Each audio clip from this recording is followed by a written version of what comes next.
Welcome to the deep dive.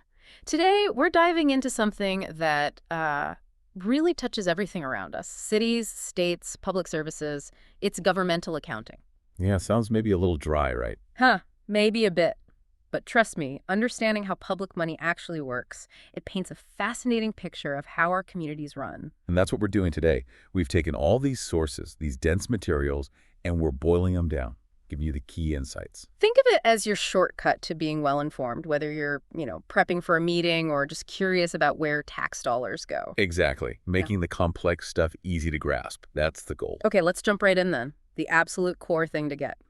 Governmental accounting is just fundamentally different from business accounting. Totally different worlds. Businesses, they chase profit. Governments, they don't. And that single difference, it changes everything. It really does. Because there's no profit goal, governments use, well, let's call them two different lenses or maybe languages for their finances. Think about managing your own household budget. Okay, yeah, I can picture that. Bills, income. Right. So one lens is called a modified accrual basis. It's got this current financial resources measurement focus. That sounds complicated, but It does sound a bit jargony. it just means it's like looking at your checking account balance right now. What cash do you have? What bills are due this month? It's all about current spendable money and the yearly budget. Okay, immediate cash flow. Exactly. Yeah. And this is the language used by what we call the GRASPP funds. That's an acronym, GRASPP. GRAS, PP. That stands for General, Special Revenue, Debt Service, Capital Projects, and Permanent Funds. These are basically the government's day-to-day operating accounts. Got it. GRAS, PP is the checking account view. So what's the other lens? The other one is the full accrual basis with an economic resources measurement focus. This is more like looking at your entire net worth. The bigger picture. Yeah, your house, car, investments, mortgage, student loans, everything. The total economic picture. Doesn't matter if the cash changed hands today or not. Okay, that makes sense. Long-term view. And this lens, it's used for the big, overarching government-wide financial statements. And also by some specific funds, the SECPOE funds. Another acronym, SECPPOE. Yep. Internal Service, Enterprise Custodial, Investment Trust, Private Purpose, and Pension Funds. We'll get into those. They often act more like businesses or trusts. That checking account versus net worth analogy really helps. Okay, so sticking with that checking account view for GRAS PP funds for a moment, how do they keep spending under control? I hear there are like 3 unique accounting things just for them. There are. They're all about accountability and control. We got budgetary accounting, activity accounting, and encumbrance accounting. Which one is like the most critical for making sure tax money isn't wasted? Ooh, good question. They're all important, but for stopping overspending before it happens. I'd say encumbrance accounting is probably the most uniquely governmental thing. Encumbrance. Okay, so it's not tracking money already spent. No, it's tracking money they've committed to spend, like they've issued a purchase order. Like putting a hold on the FINMs. A promise. Exactly. Yeah. Let's say the city decides to buy, I don't know, new sanitation trucks. As soon as they sign that purchase order, they encumber the funds. Say it's $90,000. Okay.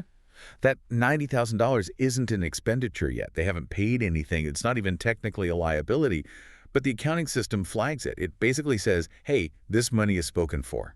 Like a sticky note on your cash saying, don't spend trucks. Pretty much. It prevents them from accidentally promising the same money for something else and blowing the budget. A really powerful control. That makes a lot of sense. Okay, what about the other two? Budgetary and activity. Right. So budgetary accounting is pretty straightforward. They actually record the legally adopted budget into the accounting system. Estimates for revenue, appropriations for spending, allows for real-time comparison. So they can see, am I on track at any time? Exactly. And activity accounting just relates to that focus on current financial resources for GASPP funds. You recognize revenue when it's measurable and available, spendable soon. And expenditures when they actually use up those current resources. It's very focused on the now. Okay, great overview of the different views and controls. Now let's actually open up those GRAS PP buckets. Can we walk through each one, starting with the G? Sure. The general fund, this is the main one, the workhorse. Think of it as the city's primary checking account for most day-to-day stuff. Like police, parks, the mayor's office. Yep. Public safety, general administration, culture, recreation, libraries, all that. Revenue comes from all over property taxes, sales taxes sometimes, fees, fines, maybe state aid. It's always considered a major fund because it's so central. Okay. Then the S Special Revenue Fund. Sounds specific. It is. These funds hold money that's legally restricted or committed for a particular purpose, but not for paying off debt or big construction projects. Those have their own funds. So like a special tax just for roads. Or maybe a grant. Exactly. A gasoline tax dedicated only to street repairs. Or maybe a federal grant for, say, a literacy program. If the government have to monitor how grant money is spent, that administrative involvement, it usually goes here. Key is, the money has a specific, defined job. Gotcha. Next is D, debt service fund. Sounds obvious. Pretty much. This fund is purely for one thing: collecting money and paying the principal and interest on the government's general long-term debt when it comes due. Just paying the bills for bonds and loans. Right. And a key point here, they generally don't use that encumbrance accounting we talked about. And interest and principal, they're recorded as expenditures when legally due, not bit by bit over time, just when the payment is actually required. Simple enough. Okay, C is capital projects fund. Big construction, right? You got it. This is for building or buying major stuff used by the government itself, a new city hall, a bridge, maybe fire station upgrade. Things that last a while. Right. And the fund itself usually doesn't last long just for the project's life. Money often comes from selling bonds, which gets recorded as an other financing source, not revenue. Or maybe transfers from other funds or specific capital grants. So if they build a $10 million library. Here's the weird part from a business perspective. That $10 million library, it's not recorded as an asset in this fund. The spending on it is just recorded as an expenditure within the capital projects fund. Huh. That's different. Very different. But they do use encumbrances heavily here, to track commitments to contractors during construction. Okay. Last one for GRAS PP permanent fund. Sounds like it sticks around. That's the idea. Permanent funds hold money where the rule is. You can only spend the earnings, the interest, not the original principal amount. Like an endowment. Exactly like a public endowment. Right. A classic example is a perpetual care fund for a public cemetery.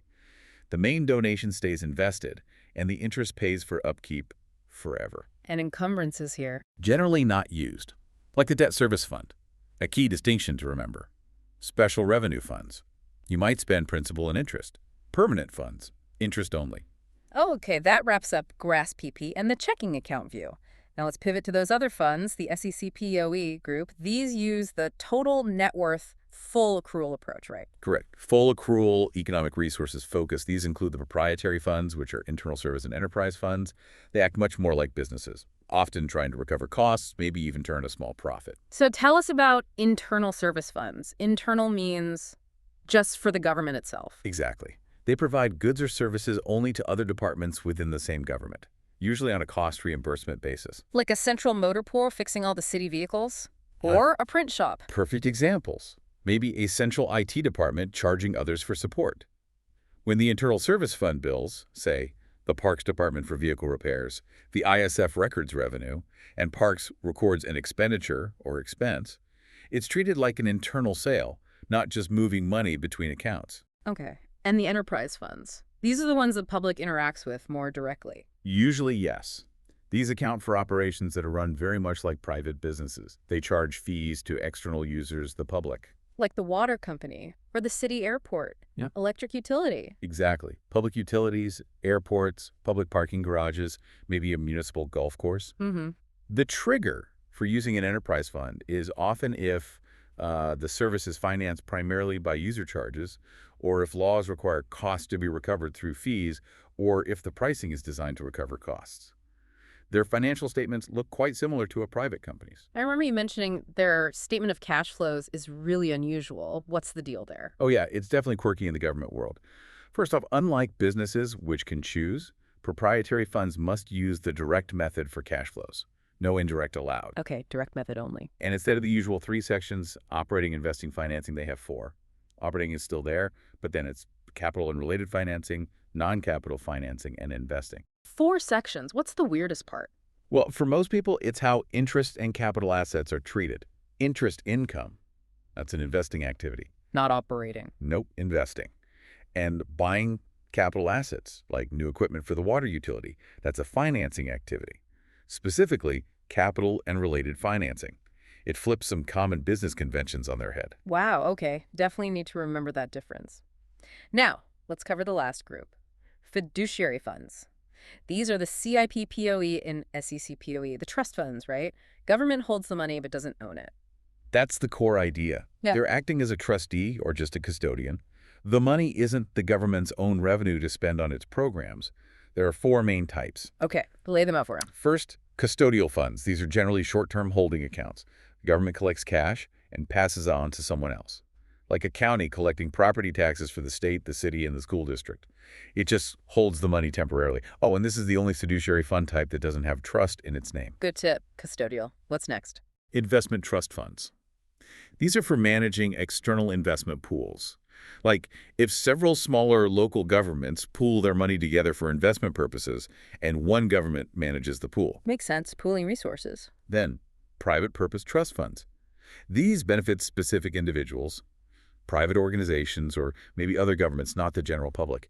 Think of unclaimed property the state holds onto, a sheet property, or maybe a scholarship fund established by a private donor but managed by the city. So a specific beneficiary, not the public at large. Right. And finally, pension and other employee benefit trust funds.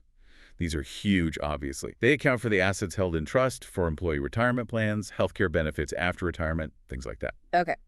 Now, these fiduciary funds use full accrual, just like proprietary funds. But there's a key difference with cash flows, right? Yes, absolutely critical difference. While proprietary funds have that unique four-category cash flow statement, fiduciary funds do not require a statement of cash flows at all. Big difference. They just report additions and deductions to net position. No cash flow statement for fiduciary funds. Got it. Okay, so we've toured all these different fund types. GRAS PP with its current focus, SEC POE with their full accrual view. But how do you see the entire government's financial health in one place? That must be the government-wide financial statements. Exactly. These are the consolidated statements, the big picture. They pull together all the governmental activities, usually from GRAS BP funds plus internal service funds, and all the business-type activities, the enterprise funds. And they use that full accrual total net worth perspective. So everything gets rolled up. Almost everything. Remember, fiduciary funds are excluded because it's not the government's money. But importantly, component units are included. Component units, what are those? Think of legally separate organizations that the main government is financially accountable for, like a public hospital authority connected to the city or sometimes a school district. Their financials get rolled into the primary government's report. Okay, so government-wide includes governmental activities, business activities, and these component units. What are the main statements we see here? Two key ones. First, the statement of net position. It's basically the government's balance sheet. Format is assets plus deferred outflows minus liabilities plus deferred inflows equals net position. And that net position tells us. It's broken down into three components. How much is tied up in net investment in capital assets, like buildings and roads, minus the debt related to them? How much is restricted, meaning external rules limit its use? And what's left over is unrestricted. Okay, a snapshot of what they own and owe overall. What's the other statement? The statement of activities. This is like the income statement, but it looks really different from a business's. It uses this unique net program cost format. That program cost, how does that work? It lists the expenses for each government function, public safety, health, transportation, etc. Then, right next to the expenses, it shows any program revenues specifically generated by that function, like fees charged for park permits or grants specifically for road construction. So you see the function's cost minus any money it brought in directly. Exactly. The difference is the net cost of that program, how much needs to be covered by general revenues, like taxes. It really highlights for you, the citizen, which services support themselves versus which rely heavily on general tax dollars. That sounds incredibly useful. Now, the really crucial part seems to be connecting the fund view with this government-wide view. You mentioned reconciliation. Why is this so necessary? How does it work? Reconciliation is the bridge. It's absolutely vital because the fund statements, especially GRAS BP, use that modified accrual, current resources, focus the checking account view. But the government-wide statements use full accrual economic resources, the net worth view. They measure things differently. So you need to adjust the numbers to get from one view to the other. Precisely. Reconciliation explains why the net change in fund balance on the governmental fund statement is different from the change in net position on the government-wide statement of activities. Same for the balance sheet side. It adjusts for the differences in measurement focus and basis of accounting. Give me an example. What kind of adjustments are we talking about? Okay, think about buying that police station we mentioned. In the Capital Projects Fund, GRAS PP, buying it is basically an expenditure, reduces fund balance. Right, money spent. But on the government-wide statement of net position, that police station is a long-term asset. So the reconciliation adds back the cost of the capital asset. Another big one is long-term debt. Issuing bonds brings cash into a fund, looking like a resource inflow there. But government-wide, it's a long-term liability. So the reconciliation adjusts for that difference too. It also accounts for things like depreciation expense, which isn't recorded in governmental funds, but is in the government-wide statements. So it's basically translating between the two accounting languages. That's a great way to put it. It connects fiscal accountability, did we stick to the budget this year, Mhm. with operational accountability, what's the overall financial health and cost of services long-term. There are even mnemonics to remember the common adjustments, like CAN-S for the balance sheet and CPA's rides for the operating statement, listing out things like capital assets, non-current liabilities, depreciation, and so on. Wow. Okay, that bridge is clearly essential for getting the full story. But the statements themselves aren't the whole story, are they? There's other important info. Absolutely. The numbers need context. First up is Management's Discussion and Analysis, or MD&A. This is required, and it's written in plain language right at the front of the report. What does it cover? Management give their overview of the financial results. They explain major changes from last year, compare actual results to the budget, talk about the government's overall financial position, and maybe highlight key initiatives or economic factors. Honestly, for you as a citizen, the MD&A is often the best place to start reading. A narrative summary. Good tip. What else? Then you have the notes to the financial statements. These are absolutely critical. They provide all the detailed backup and explanations, accounting policies used, details on debt, pension liabilities, breakdowns of assets and liabilities, you name it. The statements aren't really complete without the notes, The fine print, basically. essential fine print. And then there's required supplementary information, RSI. This is stuff GASB, the rulemaking body, says is important, but it's outside the basic statements. Like what? A key piece is the budgetary comparison schedule. It shows the original budget, the final amended budget, and the actual results, often with variance columns. Really shows budget discipline. You also find detailed pension information here, schedules showing trends and liabilities and contributions over the last 10 years, and sometimes info on infrastructure assets if they use a special accounting approach. Okay, so statements, FD&A, notes, RSI. It sounds like a lot. Does it all get packaged together somewhere? It usually does in the Annual Comprehensive Financial Report, or ACFR. Pronounced ACR. ACFR, is that required? Technically, no. The ACFR itself isn't required by GAAP. It's a format recommended by the Government Finance Officers Association, GFOA. But most governments prepare one. It takes the basic financial statements, the MD&A, notes, and RSI, and wraps them with an introductory lection, like a transmittal letter, a list of officials, and a statistical section. Statistical section. Yeah, that part's really interesting. It provides like 10 years of financial trends, demographic data, economic indicators for the area, debt information, gives you really valuable long-term context. The ACFR is designed to be, well, comprehensive, the full picture for you. That sounds like the definitive document to look for. One last piece on scope, those component units you mentioned. How does a government decide if something like, say, the local airport authority gets included in its ACFR, and how is it shown? Good question on defining the reporting entity. A component unit is included if the primary government is financially accountable for it. That might mean appointing its board, being able to impose its will, or having some financial benefit or burden relationship. Okay, so there's a link. How are they presented? Two main ways, blended or discrete. Blended is rare. It's only used if the component unit is so intertwined with the primary government, like a specific building authority created just to finance city buildings, that its finances are essentially merged right into the primary government's fund columns. Like it's just another department. So blended means mixed right in. What's discrete? Discrete presentation is much more common.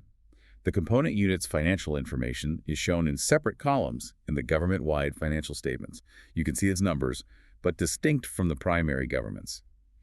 Think of the city's report showing a column for the city itself, and then another separate column for the financially accountable school district or the transit authority. So you see them side by side, but separate. Exactly.